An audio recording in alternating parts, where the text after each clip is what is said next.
सभी देशवासियों को जय भीम नवोदय। आज महामना रामस्वरूप वर्मा जी के जन्मदिन के आप सभी को बहुत बहुत बधाई। आज हम रामस्वरूप वर्मा जी के बारे में कुछ जानकारी हासिल करने आए हैं। मिस्टर रामजीलाल सुमन विद्यार्थी जी हैं, इनसे हम कुछ जानकारी हासिल करेंगे। सर नवोदय जय भीम। नवोदय। सर, जैसे कि हम सभी जानते हैं कि रामस्वरूप वर्मा जी का बहुत ज़्यादा ही उनके व्यक्तित्व का हमारे हमारे जो जीवन पर सभी का उनका बहुत ज़्यादा असर है। तो उनके बारे में हम जैसे पढ़ा है किताबों में, तो हम थोड़ी सी जानकारी आपसे लेना चाहते हैं। तो जैसे कि आप सब हम लोग जानते हैं कि महामना रामस्वरूप वर्मा जी का जैसे जन्म कब और कहाँ हुआ था सर, क्या आप बताना चाहेंगे? जी। सर्वप्रथम सभी देशवासियों को नमो बुद्धाय जय भीम। और महामना रामस्वरूप वर्मा जी के जन्मदिन की बहुत बहुत बधाई एवं हार्दिक मंगल कामनाएं। महामना रामस्वरूप वर्मा जी का जन्म 22 अगस्त सन 1923 को गौरीकरण गांव में जनपद कानपुर देहात में हुआ था। इनके पिता का नाम वंश गोपाल तथा माता का नाम सुखिया था। बचपन से ही रामस्वरूप वर्मा जी पढ़ने में बहुत ही कुशाग्र बुद्धि के थे और उनके माता पिता उनको उच्च शिक्षा दिलाना चाहते थे। तो उन्होंने अपनी प्रारंभिक जो शिक्षा थी वो तो अपने गांव से ही ग्रहण की, और लेकिन उन्होंने उच्च शिक्षा के लिए एमए की परीक्षा इलाहाबाद विश्वविद्यालय से तथा एलएलबी की परीक्षा वर्तमान में डॉक्टर भीमराव अम्बेडकर विश्वविद्यालय आगरा, जिसको पूर्ववर्ती आगरा विश्वविद्यालय के नाम से जानते हैं, और वहाँ से उन्होंने प्राप्त की थी। सर बहुत अच्छा बताया, जैसे कि उन्होंने एमए एलएलबी की शिक्षा उन्होंने आगरा विश्वविद्यालय भीमराव अम्बेडकर से की थी। हम ये भी जानना चाहेंगे कि उन्होंने अपने व्यवसाय को किस व्यवसाय को उन्होंने आगे अपना चुना अपनी लाइफ महामना रामस्वरूप वर्मा जी ने अपनी पूरी पढ़ाई करने के बाद उनके जीवन में करियर को बनाने के लिए, अपना व्यवसाय चुनने के लिए 3 विकल्प थे। पहला विकल्प था कि वो प्रशासनिक सेवा में जाकर ऐशो आराम की ज़िंदगी जी सकें। दूसरा विकल्प उनके पास था कि वो वकालत करें, और तीसरा विकल्प उनके पास था राजनीति। तो महामना रामस्वरूप वर्मा जी ने यह सोचा कि यदि मैं आईएएस की परीक्षा पास करके मैं यदि प्रशासनिक अधिकारी बन जाता हूँ तो मैं ऐशो आराम की ज़िंदगी खुद तो जी सकता हूँ, लेकिन अपने देश के बहुजन समाज के उत्थान के लिए मैं कुछ नहीं कर पाऊँगा।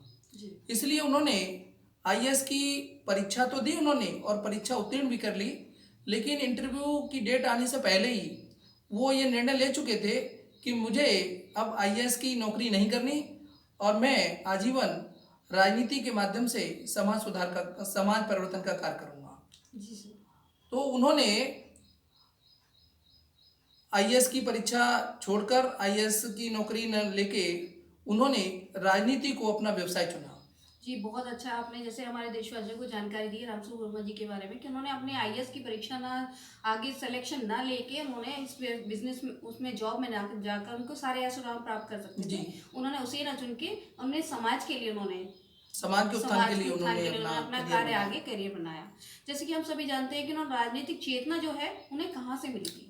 महामना रामस्वरूप वर्मा जी को राजनीतिक चेतना का प्रादुर्भाव सबसे पहले बाबा साहब डॉक्टर भीमराव अम्बेडकर के 1944 में मद्रास में जो एक भाषण दिया गया था, जिसमें बाबा साहब ने कहा था कि हे मेरे देश के अछूत और शोषित भाई और बहनों, अपने घरों की दीवारों पर जाकर लिख दो कि तुम इस देश की शासक जमात हो।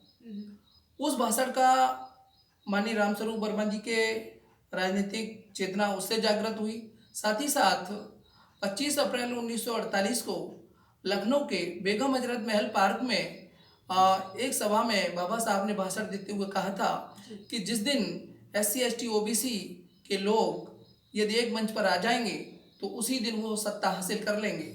इन दोनों भाषणों से, बाबा साहब के दोनों भाषणों से महामना रामस्वरूप वर्मा जी के जीवन पर बहुत प्रभाव पड़ा और उसी के माध्यम से उनके अंदर राजनीतिक चेतना का प्रादुर्भाव हो गया। जी सर, बहुत बहुत अच्छी जानकारी दी, जिस चीज़ के बारे में हम लोग अभी अच्छे से जानते नहीं थे। आपने बहुत अच्छी तरह से हमें अवगत कराया। मेरा अगला प्रश्न ये है कि उन्होंने अपने राजनीतिक सफर का कब से और किस पार्टी के साथ उन्होंने शुरुआत की? महामना रामस्वरूप वर्मा जी ने सन 1957 से अपना राजनीतिक सफ़र शुरू किया, और सबसे पहले उन्होंने अपना राजनीतिक सफ़र जो है माननीय डॉक्टर राम मनोहर लोहिया जी की संसोपा पार्टी से सबसे पहले शुरुआत की और उन्होंने सन 1957 में ही कानपुर के रामपुर विधानसभा क्षेत्र से सबसे पहले विधानसभा सदस्य के लिए उन्होंने चुनाव लड़ा और पहली बार में ही वो बहुत अच्छे वोटों से पहली बार में ही वो चुनाव जीत भी गए। और उसके बाद वो लगातार 1957 के बाद 1967, 1969, 1980, 1991 में वो कई बार विधायक बने और साथ ही साथ 1967 में माननीय चौधरी चरण सिंह जी के मुख्यमंत्रित्व काल वाली सरकार में महामना रामस्वरूप वर्मा जी को वित्त मंत्री बनाया गया और उन्होंने वित्त मंत्री के रूप में ऐसा अभूतपूर्व बजट पेश किया जो मुनाफे का बजट था। सभी वित्त मंत्री अधिकांशतः देखे जाते हैं कि वो घाटे का बजट पेश करते हैं, लेकिन महामना रामस्वरूप वर्मा जी ने मुनाफे का बजट पेश किया।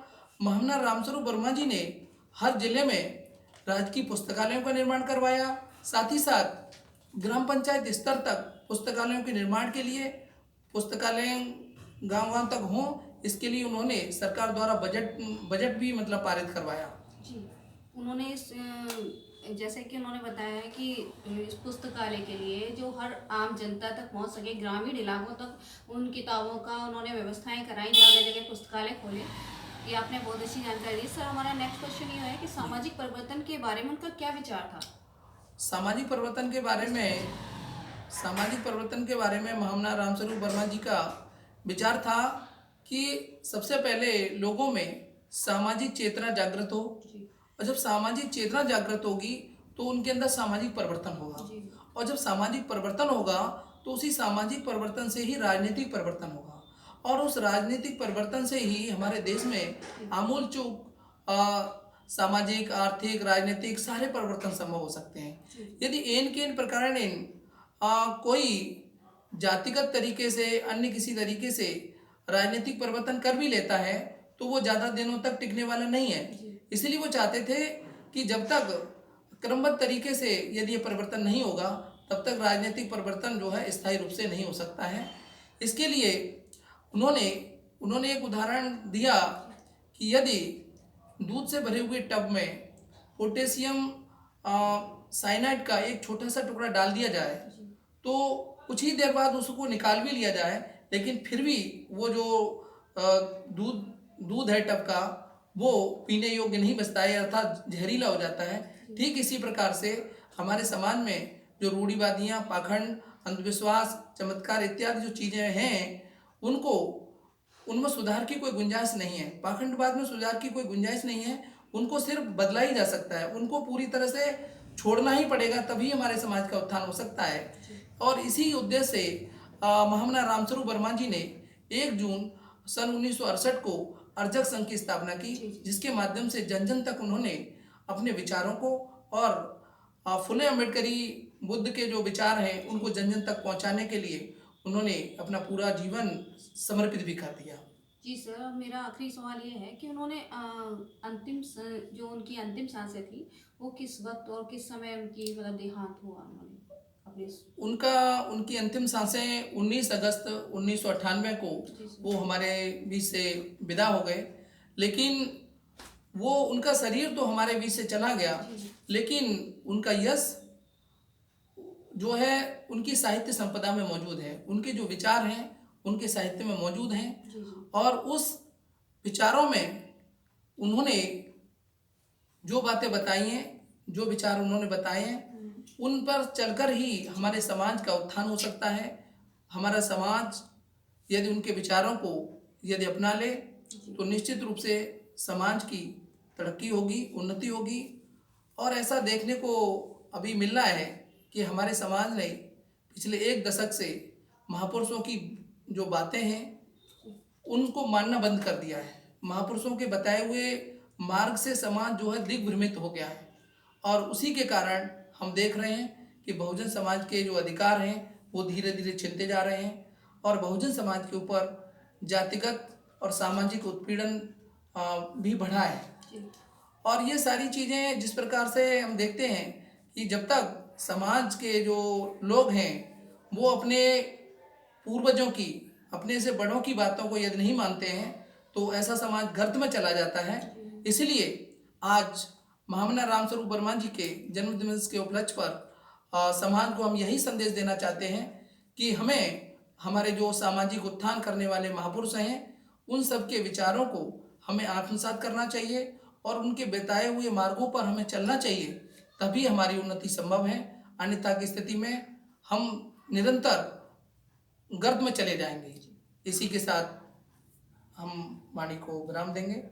नमो बुद्धाय जय भीम, सर जय आपका राम। बहुत बहुत धन्यवाद। आपने हमें रामस्वरूप वर्मा जी के बारे में, आज जन्म दिवस है, उस दिन आपने हमें बहुत सारी जानकारी दी है। हमारे समाज के देशवासियों के लिए आपका बहुत बहुत साधुवाद। बहुत जय बहुत भीम, साधुवाद नमो बुद्धाय। आपको। नमो बुद्धाय।